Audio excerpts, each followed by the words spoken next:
Well, thank you, friends. Shabbat Shalom. As I said to myself, get back, get back, get back to where I belong. And it is great to be back. Although I did come back to several feet of snow, and I gotta tell you, it's too early for that. Is it May yet?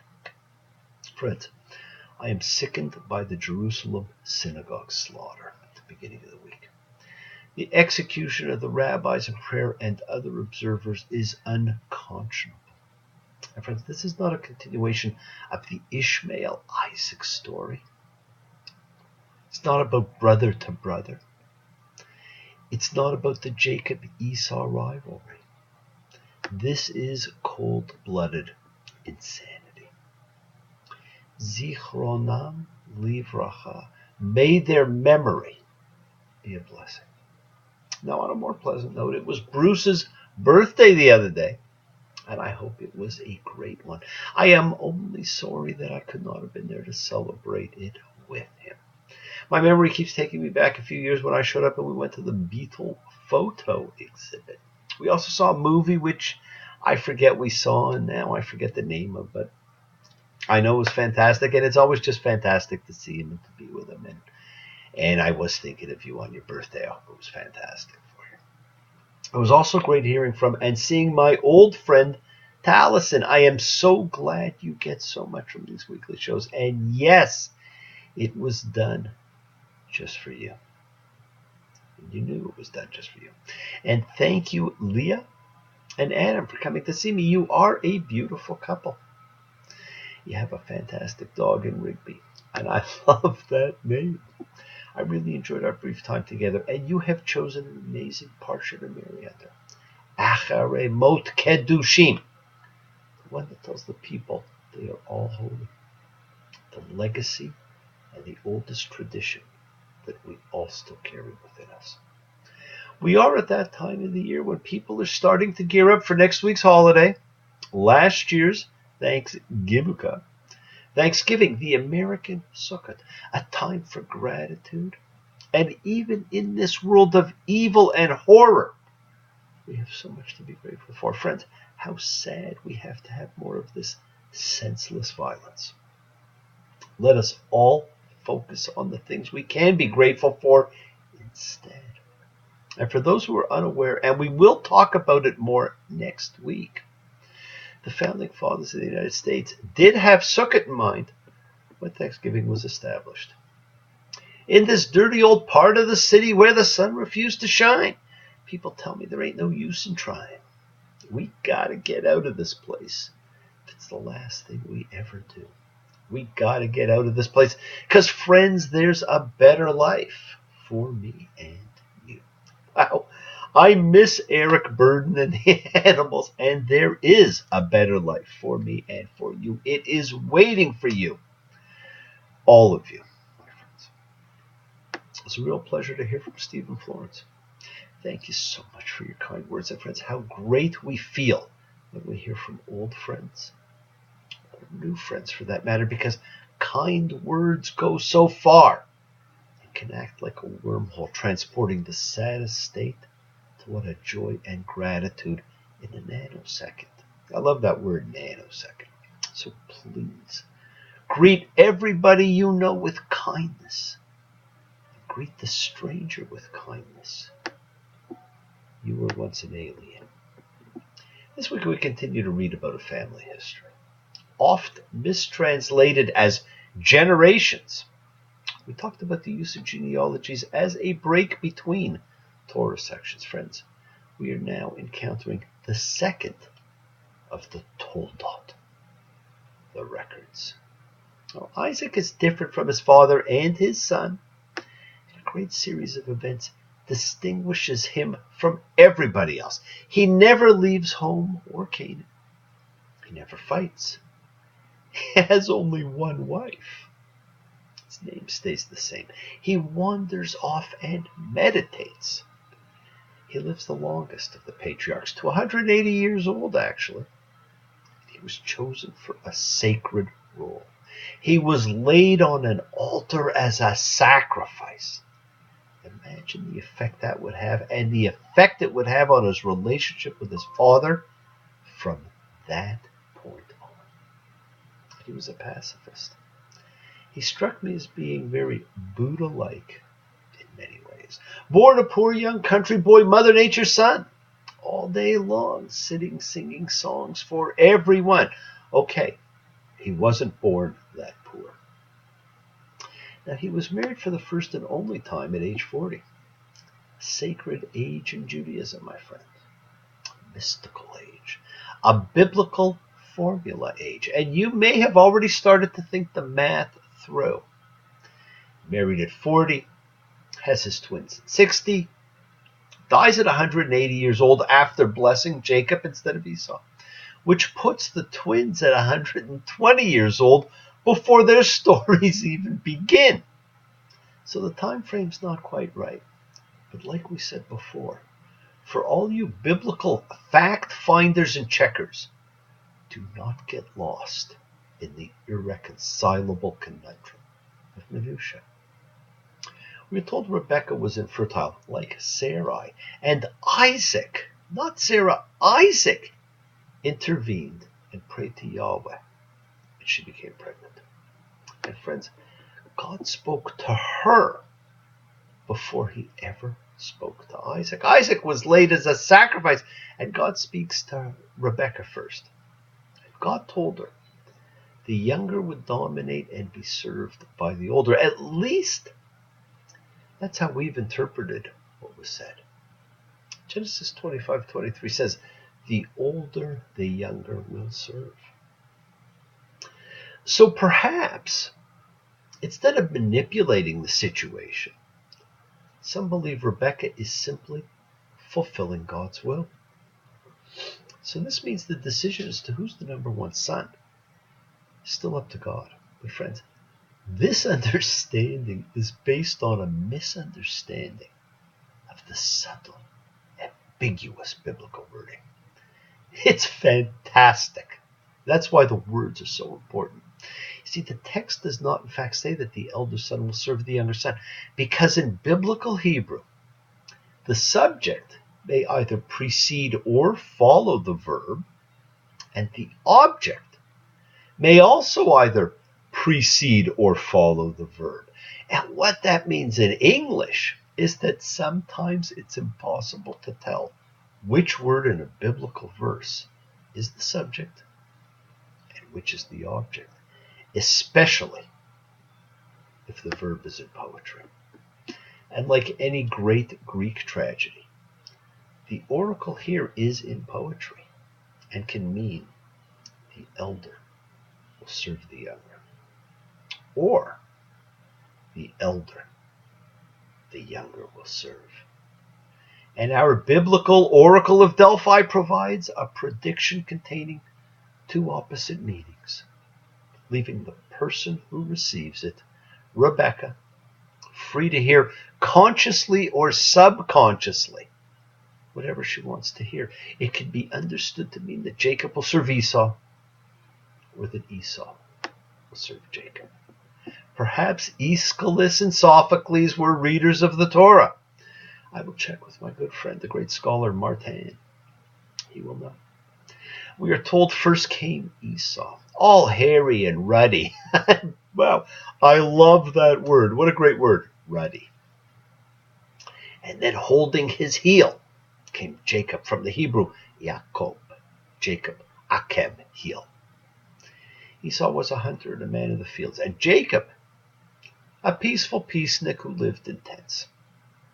And while the Torah takes a neutral view, neither offering praise nor negativity, our sages and commentators have tried desperately to denigrate Esau. But as you will see, my friends, to no avail. He became a victim of illusions of truth. It was Jacob whose behavior was despicable, from the matter of the birthright and the blessing. Jacob's behavior is an embarrassment, and he will witness, and we will witness along with him, as he creates a series of karmic debts that must be paid. You know that what you eat, you are. But what is sweet now turns so sour. What is amazing, friends, is that children in particular express surprise at what this patriarch does to his brother and to his father. Thank God they have simple innocence and a great sense of right and wrong. Now, never forget, one of the great qualities of the Tanakh is that none of its heroes is perfect. Not only are people not perfect, but also acts of deception can fester in a family, and they have consequences. Jacob will suffer some corresponding recompense for every deception that he commits. Now, friends, although we were introduced to the hint of sibling rivalry and its destructive energy with Cain and Abel, and with Ishmael and Isaac, this is it, coming home to roost and inculcating itself in our genetic makeup. Genesis 25:28.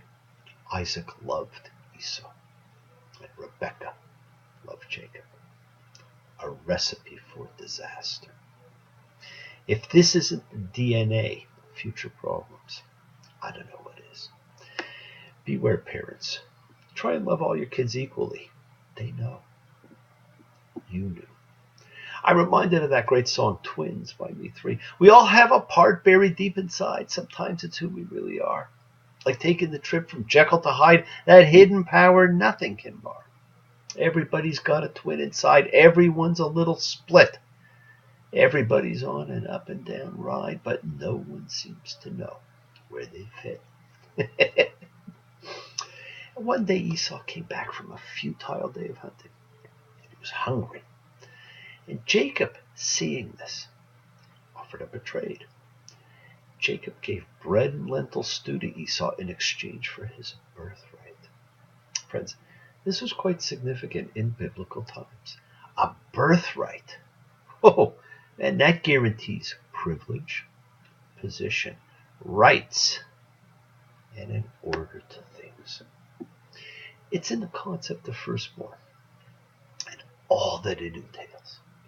And pretty well everywhere outside of North America, it still has significant meaning.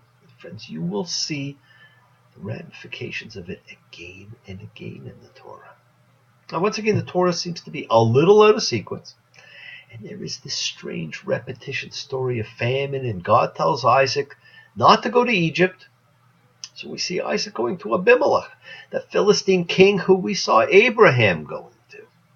And there's a verbatim repeat of Abraham and Sarai's "she's my sister" scene, this time enacted with Isaac and Rebekah. And the people of the place asked about his wife, and he said, "She's my sister," because he was afraid to say, "my wife," or else the people of the place will kill me for Rebekah, because she's good looking. And remember, friends, historically, there's no evidence that people were killed that way. Okay? Now, there are different thoughts about why this scene and story, which appears to be such a repetition of the other one, is here. And we can talk about it in another time. But don't let it take away from the essence of what this parsha is about, which is parenthood. Parenthood, my friends. Esau gets married at 40. And it would seem that his choice of Judith the Hittite disturbed his parents. Wow, when does that ever happen in real life? Because he finds out it's not what his parents wanted. He ultimately goes and gets another wife, his cousin, one of the daughters of Ishmael. But that too is another story. And he does that because he finds out that Jacob has been sent off to one of his cousins. Now, this strange section is actually just a lead-in, my friends. It leads to Genesis 27:1, the blessing of Esau, the great deception. Isaac has dimming vision. He's getting old. He's blind. He tells Esau, bring him game to eat before he blesses him. Rebekah overhears. Rebekah said to Jacob, her son, saying, here, I've heard your father speaking to Esau, your brother, saying, bring me game. Make me delicacies so I may eat, and I will bless you. We all know the story. We question whether Jacob's deception goes back to when Esau sold his birthright, or whether it's just in the treatment of his father. We justify. Esau was evil. He married a Hittite. His birthright meant nothing to him. The illusions of truth that we have all heard. But we don't take justification from others as an excuse, and we should not give them either. It's not right. Nowhere will you find evidence of a negative, hateful character. You will only see the opposite is true in the weeks to come. So his mother says to him in Genesis 27:8, listen to my voice. To what I'm commanding you, go to the flock and take 2 good goat kids for me. And I'll make them the kind of delicacies that your father loves. And bring them to your father. And he'll eat. So he'll bless you before his death. The deception begins. Friends, when Julius Caesar came back from conquering Gaul, he was camped at the Rubicon River, he fell into a very serious depression. After all, Alexander had conquered the world at the same age, and here was Caesar, forbidden from entering Rome with his army. Well, he crossed the Rubicon, knowing full well that such a move would plunge Rome into civil war. And he said, Alia jacta est, the die is cast. A phrase which still means that events have passed a point of no return, and that something inevitably has to happen. This instruction of Rebekah to Jacob was the biblical, the die is cast. And the entire history of Judaism, and perhaps its karma, was changed forever. Think of what you're about to witness, friends, and use your knowledge of what is to come and even what has been. And I will remind you again of Rashi's suggestion to never lose sight of the whole for the parts. Some ancient commentators had pointed out that Jacob allowed himself to be influenced and manipulated, perhaps to do something not in his intention, by a woman, as did Adam. And it will lead to serious repercussions. He will ensure that he feels and smells like Esau to perpetuate the deception on the blind Isaac. That in itself, blindness. The metaphor for our not seeing choices in life, and which we are ordered to ensure we never put anything in the way of a blind person. Don't forget, he will name his first 2 children for the 2 senses Isaac allowed himself to be deceived by. Sight, Reuben, see, Asan, Reuben, and Shimon, meaning here, sight and sound. He will be deceived by his uncle Laban, who readily accepted Rebekah's betrothal to Isaac and toiled for him for 14 years for wives and 20 years in all. And just as he took the birthright of the elder, he will pay for that when his wives go through a similar situation. He will live the rest of his life in fear. He fears getting caught in the deception, not because it is wrong, but because he is afraid he will be caught and cursed. Maybe my father will feel me, and I'll be like a trickster in his eyes, and I'll bring a curse on me, not a blessing. Like, wow, that's not the reason not to do something, for fear of being caught. You don't do it because it's wrong. And then he fears forever seeing Esau again, lest Esau seek retribution for what Jacob did. He fears his son's activities later because he feels they leave him at the mercy of others. An amazing chain of karmic debt. From the beginning, my friends, the father of the 12 tribes of Israel was motivated by fear. What determines and drives our motives, my friends? I love the glyph you often see for Pisces, the last stage of formalized religion, which often shows the 2 fish swimming in opposite directions, tied together in the middle, depicting soul and personality, or spirit and earthliness, and which the Japanese Tao so often reminds me of. the balance in life. But friends, when it comes to us, we move towards something or away from something. We move towards what we think will bring us pleasure and away from what we perceive as painful or fearful. And we run from what we fear or we hide from what we fear. And in both cases, our lives are robbed of the one thing that is irreplaceable: time. The sacredness of time cannot be underestimated in this book or in our lives. As you look back on your life, as you tell the story of your life, and please tell your family and your friends the story of your life. Don't make them use wheredoicomefrom.com somewhere down the road. What was your motivation? Were you motivated by fear? Did you move towards something or away from something? Were you fair? How'd your parents treat you? How did you treat your kids? You know, it's never too late to change some of these things.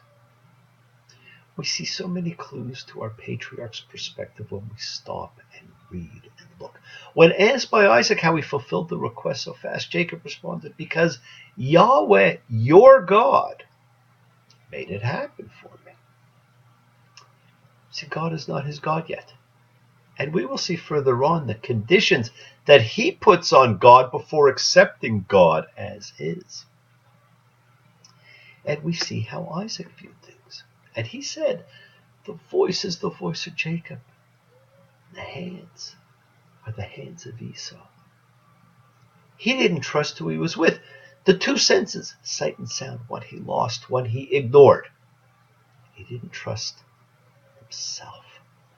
And he did not recognize him because his hands were hairy like the hands of Esau, his brother, and he blessed him.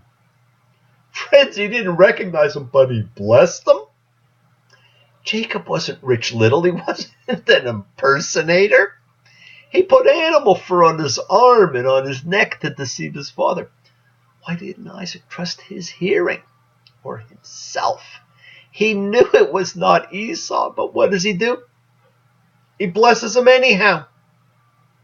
And it was as Isaac finished blessing Jacob, and it was Jacob had just gone out from the presence of Isaac, his father, and Esau, his brother, came from his hunting. How cool is that?